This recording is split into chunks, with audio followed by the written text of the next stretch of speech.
And we have Will Engels here, who has been designing and developing websites, well, he says professionally for 8 years, and unprofessionally, I love that, for much longer. It's like all of us who started somewhere and did some things and learned.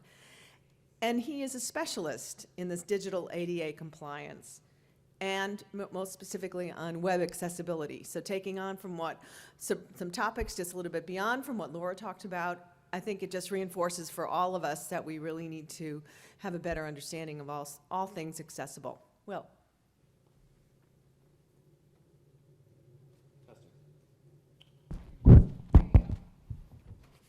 Hi guys. Ooh, there's a lot of you today. My name is Will Engels. As I was introduced, I've made websites and web apps for a little while now. I got into web accessibility a couple years ago when I got a disease in my eyes and it left me blind for 3 weeks.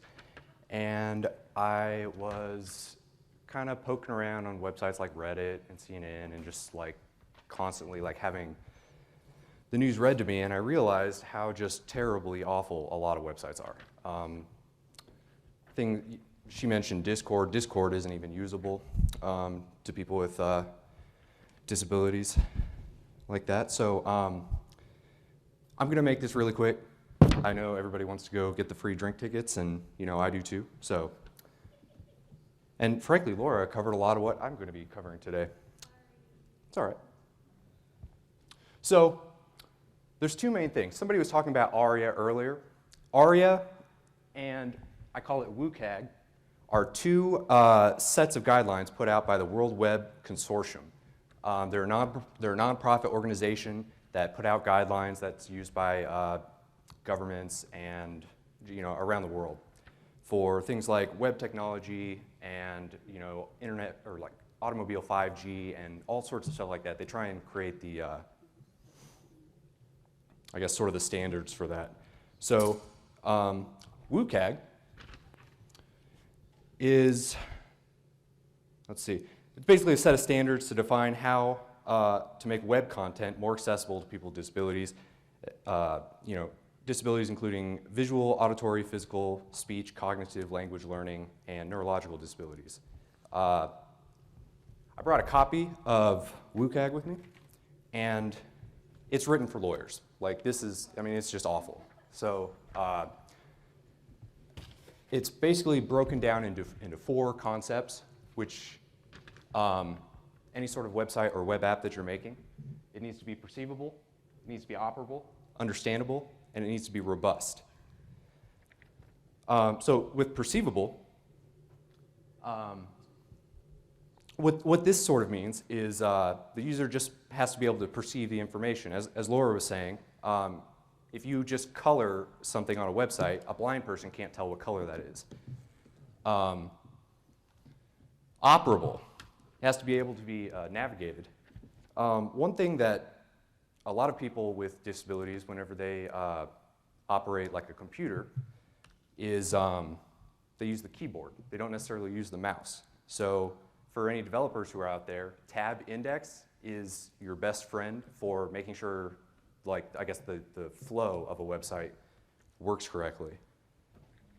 Understandable is pretty self-evident, but then robust is just writing your code in such a way that it can be interpreted by different types of user agents. So that's pretty much WCAG. ARIA is accessible rich internet applications. This is where I think WordPress really shines. WordPress has a lot of built-in ARIA specifications, and that's why one of the reasons that I recommend WordPress to my clients is just sort of its out-of-the-box accessibility. Man, I wrote too much text on that for ARIA, but if you haven't heard of ARIA, it's basically just kind of like an HTML class almost. The word escapes me. Example ARIA roles are things like menu items, progress bars, checkboxes, alerts. In this case, ARIA, whenever they say a role, they basically mean a page element or a widget, and they use that term very broadly. So whenever I say role from here out, just know that I mean page elements. As I said, the out-of-the-box accessibility contains lots of ARIA landmarks and roles. ARIA landmarks are things like the header, sidebar, menu, and things like that for different types of accessibility technologies to understand that it doesn't have to read, that it needs to read the content of a website before it reads like the sidebar, or it doesn't have to read every single thing in a menu before moving on. I really like it because of the WYSIWYG, the alt title tags. That's great. That it takes a lot off of the developer's plate whenever you have somebody that specializes in content who can, knows how to put in alt title tags for stuff for users with disabilities. The other thing, and everybody has seen this, the skip to content link in the very top of, header PHP. That's actually really important for users with disabilities, because they do, if you're trying to have a website read to you, they know what they're doing. They've used websites before. The skip to content just immediately takes them to what they went to that website for. And also their menu systems. Menus with ARIA can get a little complicated at first, but straight out of the box, WordPress works perfectly well. Here's a few things to consider with any plugins or WordPress websites that you're making. Does your plugin contain pre-specified ARIA roles? And I'll go in a little bit more into detail with that. Where does my plugin fit within WordPress's ARIA landmarks? Is your plugin something that fits in the header? Does it fit in the content? Does it fit in the footer? You might need to tell the screen reader device what part of the page it's sitting at, so it can determine how important that is. Here's a few examples of ARIA roles. There's lots more, and I'll show you guys after the slides, but widgets are really popular, button, checkbox, grid cells, links. Live region, I think this is really important, and I see a lot of WordPress plugins for things like pop-ups and stuff that don't use these roles.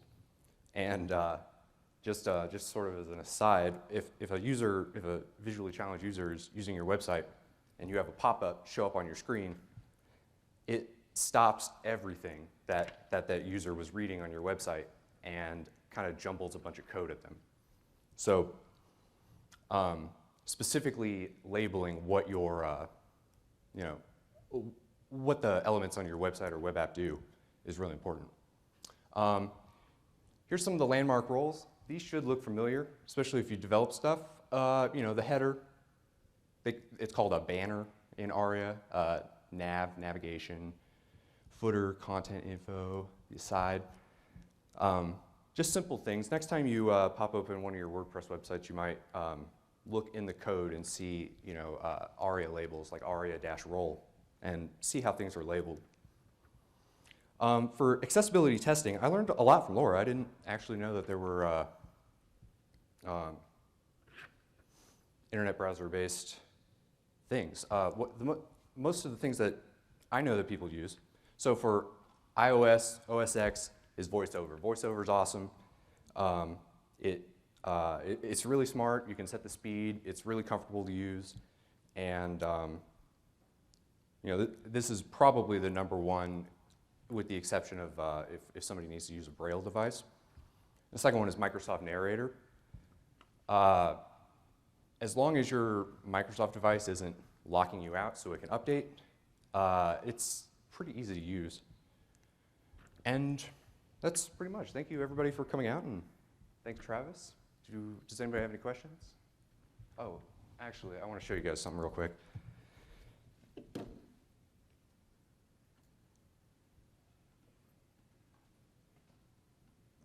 So this is the ARIA website, and it's, I don't know, it was written for lawyers. My business partner loves it.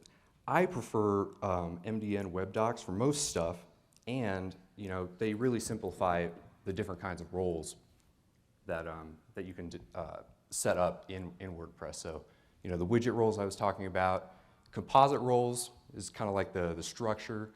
I don't want to confuse with document structure, which is more of like a web application thing. Landmark roles, live region roles, and then window roles. But goes on and on. So yeah, that's pretty much what I have to say today. Does anybody have any questions? So when you were first getting started, what did you do to learn?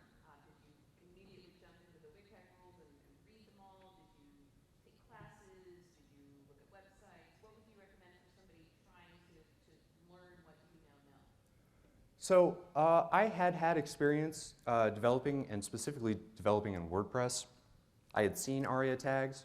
I knew that they existed. I had no idea what they did, and deleting them didn't seem to do anything to my website, so I didn't, particularly test them. But after trying something like this, let's see if there's sound here.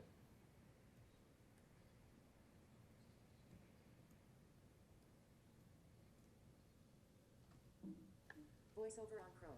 Using ARIA, roles, states, and properties. Accessibility. Ensuring content is accessible by and for everyone. Vertical line MDN. https://edit clear all. OpenSea as stats has access to this site. Leaving group. Using ARIA, roles, states, and link button. So list 20 items. This is sort of what it's like to use a screen reader. Using the link role. You are currently on link. It will Checkbox. tell you whether you're on a header or a link. Link. Gridsel. Link. Progress bar. Link. Radio. And this is a much slower, I guess. /ARIA _ All right, thank you. / using _ radio on voiceover off. That's a much slower version of, I guess, VoiceOver than most people with disabilities would use. It's almost unreal how fast people can use this technology. But you get used to it and you get real fast. Did that help? Oh, sorry, but to fully answer your question, looking online, reading about what the different ARIA roles and tags were, specifically MDN web docs. MDN web docs, I preferred that over the actual ARIA website, just because it breaks things up and it makes it easier for developers to understand. I had a suggestion too. I kind of went his route with like the reading guidelines briefly, using tools like WAI. But if you're getting like a more inclusive view of it, there's a book from Smashing Magazine called Inclusive Design Patterns by Haiti Peckering, I think it is. It was a really good read. It wasn't too long. Kind of talks about why it's important and how to build it in your workflow and stuff like that. So that was another cool resource. What was that book called? Inclusive Design Patterns by Haiti Peckering. It's a Smashing Magazine book. I think they put it out a year or two ago now. That's cool. Yeah, I'll check that out.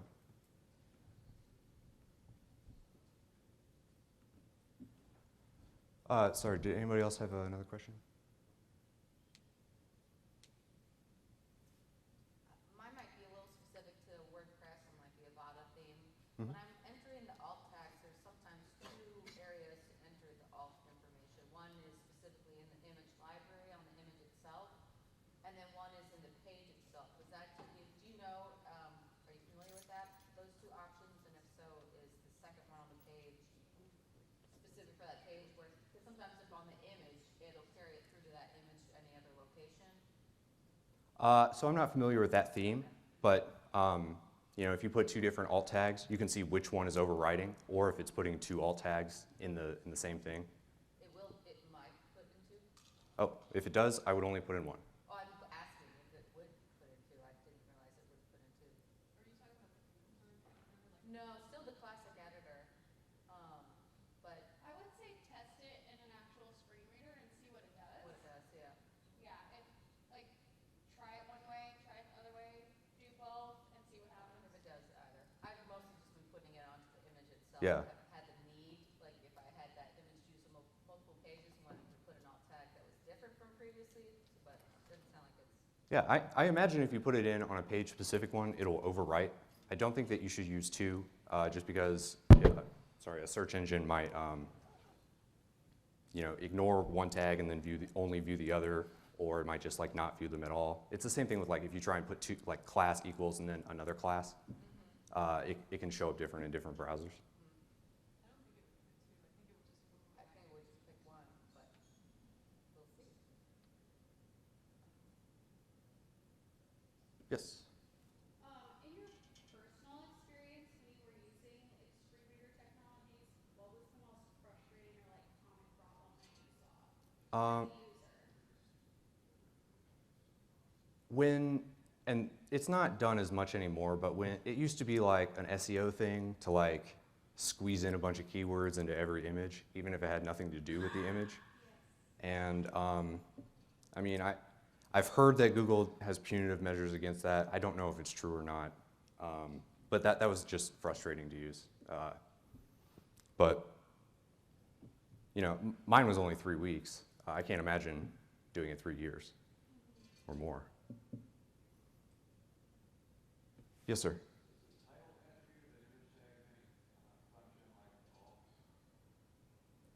Yes, it for the you know, whenever I was holding the microphone up to the screen reader thing, it says link, and then with the Apple one, it just says the name of the like what you put inside of the A tag. But some screen readers will read the title instead of like the highlighted word.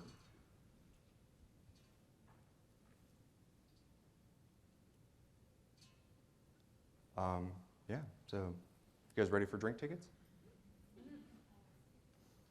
Awesome. Thanks for coming out to WordPress, Casey.